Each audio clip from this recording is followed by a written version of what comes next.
Saudaraku yang kasih dalam nama Yesus, dalam Kisah 4 ayat 20 dikatakan, Kisah Rasul pasal 4 ayat 20, maka dikatakan bahwasanya mereka berani, sebab tidak mungkin bagi kami untuk tidak berkata-kata tentang apa yang telah kami lihat dan apa yang telah kami dengar. Ini pada waktu Petrus dan Yohanes teraku dilarang berbicara dalam nama Yesus, dilarang mengajar dalam nama Yesus. Tapi mereka dengan tegas menjawab, ya silahkan kamu putuskan sendiri manakah yang benar di hadapan Allah, taat kepada kamu atau taat kepada Allah. Sebab tidak mungkin bagi kami untuk tidak berkata-kata tentang apa yang telah kami lihat dan telah kami dengar. Tidak mungkin kami berhenti, tidak mungkin kita tidak berkata-kata tentang Yesus kalau Yesus dalam hati kita, saudaraku. Amin, saudara. Yesus begitu baik, begitu setia kepada kita, begitu mengasihi kita, saudaraku, menyertai kita, saudaraku, mendengar doa kita, menjawab doa kita, melindungi kita, saudaraku, memberikan darahnya, menyucikan dosa kita, saudaraku, memberikan Roh Kudus dalam kita, saudaraku, sehingga kita hidup berkemenangan, saudaraku. Tidak mungkin bagi kita untuk tidak menjadi saksi Tuhan. Firman Tuhan berkata, kamulah saksi-saksiku. Tuhan Yesus memanggil Petrus dan berkata, aku jadikan kau penjala jiwa. Pada waktu Tuhan Yesus mau naik ke sorga, saudaraku, dia berkata kepada Petrus, gembalakanlah domba-dombaku. Dan semua kita mengambil bahagian, saudaraku, bersaksi, saudaraku, membawa jiwa-jiwa. Pada hari pembimbingan di sini saya bacakan Markus pasal 2 itu, saudaraku, di mana 4 orang menggotong 1 orang yang lumpuh untuk bertemu dengan Yesus. Jadi 5 orang yang punya iman, yang mengatasi semua halangan, yang kerja keras, saudaraku, bahkan berbuat sesuatu yang tidak biasa diperbuat oleh manusia, supaya jiwa-jiwa itu bertemu dengan Yesus. Mereka mempunyai hikmat, saudaraku, daripada Tuhan, saudaraku.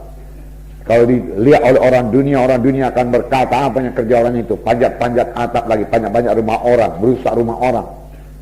Nah, orang tersebut bisa minta ganti rugi dan lain sebagainya. Tapi Tuhan berkata, hai anakku, imanmu telah menyelamatkan engkau.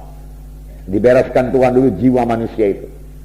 Dalam KKR ini juga, saudaraku, yang paling penting itu keselamatan jiwanya. Keselamatan jiwanya, barulah kesembuhan tubuhnya. Pada waktu pelayanan Tuhan Yesus, saudaraku, selalu mengajar lebih dahulu, baru dia menyembuhkan. Kalau orang itu menerima pengajarannya, Tuhan Yesus dapat menyembuhkannya. Amin, saudara. Firman Tuhan Mazmur 107 ayat 20 berkata, disampaikannya firman-Nya dan disembuhkannya mereka itu. Disampaikannya firman-Nya dan disembuhkannya mereka itu. Firman Tuhan sampai sekarang berkuasa. Amin, saudaraku.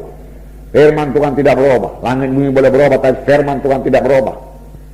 Biar kita semua mempercayai firman Tuhan, saudaraku. Pegang firman Tuhan. Bahkan untuk kesembuhan kita, saudaraku, pegang firman Tuhan. Tuhan berkata, sembuh-sembuhlah itu, saudaraku. Katakan kepada Tuhan, saya percaya saya sudah sembuh. Saudara katakan demikian kalau saudara sakit. Biar yang lemah berkata, aku kuat. Let the weak say, I'm strong. Let the poor say, I'm rich. Ya. Biar yang miskin berkata, aku kaya. Mengapa, saudaraku? Karena Tuhan setelah menjadi miskin, supaya dengan kemiskinannya kamu menjadi kaya. Punya iman ini, saudara. Saudara masih muda. Amin, saudaraku. Ya, dia betul-betul menjadi miskin, saudaraku. Dan dia hanya miskin dalam satu perkara. Dia menjadi miskin, saudaraku, dalam bidang materi saja. Kalau dia miskin dalam bidang rohani, dia tidak bisa membangkitkan orang mati, saudaraku. Penuh dengan kuasa Tuhan dia, baru dia bisa membangkitkan orang mati, menyembuhkan orang sakit, mengusirkan setan, meneduhkan danau Galilea, saudaraku. Berarti dia penuh dengan kuasa Tuhan, penuh dengan urapan Tuhan, saudaraku, kaya dengan urapan Tuhan. Tetapi dalam satu perkara, saudaraku, dia tidak punya rumah, saudaraku. Walaupun dia tidak pernah terlantar, saudaraku. Dia menjadi miskin, tapi firman Tuhan berkata, saudaraku, dengan kemiskinannya kamu menjadi kaya. Kamu menjadi kaya. Haleluya, saudara. Biar kita mempercayainya, saudara sudah mengetahui jalannya, saudara sudah training. Bagaimana supaya jaya dalam hidup saudara. Haleluya. Ya, tetap hidup dalam Tuhan, dan firman Tuhan berkata Tuhan akan menggenapkan hari-hari hidupmu, tahun-tahun hidupmu. Tuhan akan menggenapkan tahun-tahun hidupmu. Berarti Tuhan menggenapkan tahun-tahun hidup kita sepanjang kita beribadah kepada Tuhan. Haleluya. Nah, saudaraku, kisah 5 ayat 32 juga berkata bahwasanya mereka berani bersaksi. Dan kami adalah saksi dari segala sesuatu itu. Kami dan Roh Kudus yang dikaruniakan Allah kepada semua orang yang mentaati Dia. Haleluya. Roh Kudus saksi yang sejati. Petrus berani berkata, saya dan Roh Kudus, kami dan Roh Kudus menjadi saksi. Haleluya. Kami dan Roh Kudus menjadi saksi. Semua perkara itu dia katakan. Dia baru ditangkap, baru dipenjarakan, tapi malaikat Tuhan bebaskan dia. Bukannya dia takut, dia mengajar lagi saudara, dan ditangkap lagi, dan dia diri lagi, dan disuruh lagi jangan berbicara. Tapi tidak mungkin kami tidak bicara.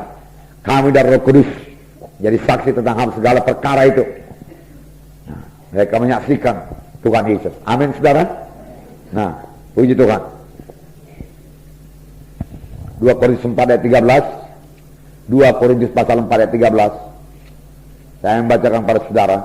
Sini dikatakan, namun karena kami memiliki roh iman yang sama, seperti ada tertulis, aku percaya, sebab itu aku berkata-kata, maka kami juga percaya, dan sebab itu kami juga berkata-kata.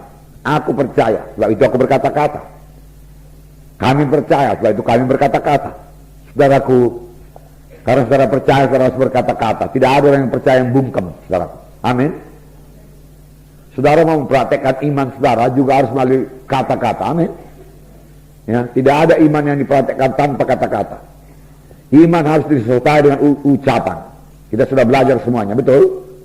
Ya, apa yang kita ucapkan saudaraku? Firman Tuhan kita ucapkan. Iman tidak bergantung pada perasaan, betul? Perasaan kita masih sakit saudaraku. Ya, tapi kita berkata, saya percaya oleh bilur Yesus saya sudah sembuh.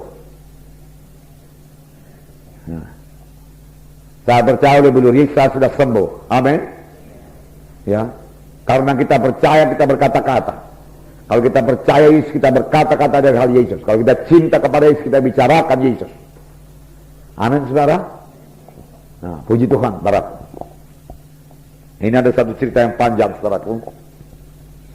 Yohanes 4.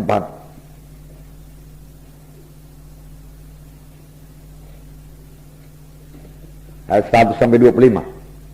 Kalau saudara baca terus saudaraku, nanti perempuan ini saudaraku lari ke desanya saudara, lalu mengabarkan bahwasanya dia sudah bertemu dengan Mesias. Lalu orang desanya datang menyambut Yesus. Lalu Yesus tinggal 2 hari di kota Samaria, dan seluruh kota Samaria mendengarkan Injil Tuhan. Nah, saudaraku yang kasih dalam nama Yesus, saudaraku Yesus, saudaraku dalam suatu dia di dunia ini mengerjakan pekerjaan Bapaknya. Dia juga tahu capek, saudara.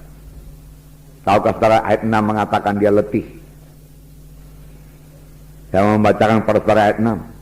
Di situ terdapat sumur Jakub. Yesus sangat letih oleh perjalanan, karena itu dia duduk di pinggir sumur itu. Hari kira-kira pukul 12. Saudara, dia dalam keadaan tubuh manusia. Dia tahu letih. Tapi dia jalan terus. Dia duduk di perigi itu, di pinggir perigi sumur Samaria. Bukan ada krosinya, atau ada tikarnya, tidak. Mungkin ada batu di situ, saudaraku. Dia duduk di pinggir di batu itu, saudaraku. Dia capek, sangat letih. Yesus tahu apa artinya letih. Karena dia manusia. Nah, selama dia di dunia, dia selalu berkata anak manusia. Dia tertidur di perahu karena kecapekan melayani, saudara. Pada zaman dahulu melayani, saudaraku, di sini ayat 1 tadi dikatakan bahwasanya dia akan pergi, saudaraku, dari Yudea kembali ke Galilea, tapi dia harus melintasi Samaria. Dengan apa? Jalan kaki, nggak ada kendaraan yang lain. Jalan kaki. Nah, berapa kilometer? Saya nggak tahu, saudaraku. Sampai dia sangat letih. Dia haus. Dia perlu tidur, saudaraku. Dia tertidur, saudaraku. Itulah dia Tuhan Yesus, saudaraku.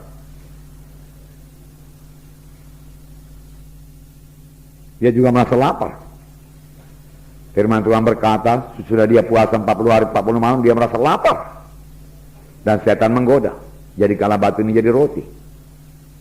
Nah, Setan juga tahu kapan saudaraku keadaan tubuh-tubuh jasmani kita ini lemah. Setan mau mencoba mengalahkan kita. Tapi biarlah kita jangan mau. Kita selalu bersandar saudaraku kepada Roh Kudus yang di dalam kita. Amin saudara. Ya.